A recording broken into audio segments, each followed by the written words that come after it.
আজকের ভিডিওতে আমরা কিওয়ার্ডস নিয়ে আলোচনা করব। সি প্রোগ্রামিং ল্যাঙ্গুয়েজে কিছু রিজার্ভ করা ওয়ার্ড আছে যেগুলোকে আমরা কখনো ভেরিয়েবল নেম হিসেবে ইউজ করতে পারবো না। তো টোটাল 32টি রিজার্ভ করা ওয়ার্ড আছে যেগুলোকে আমরা কিওয়ার্ডস ইন সি নামে পরিচিত আছে। তো কিওয়ার্ডসগুলো আপনারা দেখি। কিওয়ার্ডসগুলো হচ্ছে যে 32টা কিওয়ার্ড আমরা কোনো সময় ভেরিয়েবল নাম হিসেবে ইউজ করতে পারবো না। সেগুলো হচ্ছে auto, break, case, car, continue, default, do, double, else, enum, extern, float, for, go to, if, int, long, register, return, short, signed, size of, static, struct, switch, type def, union, unsigned, void, volatile, while।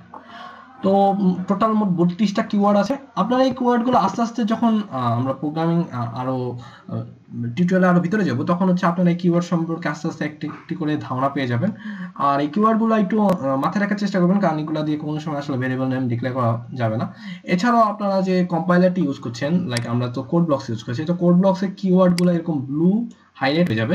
তো আপনাদের আসলে ভয়ের কিছু নেই, আপনারা যখন blue highlight হয়ে যাবে তখনই বুঝতে পারবেন যে এটা আসলে আমার কিওয়ার্ড, এটা আমি ইউজ করতে পারবো না।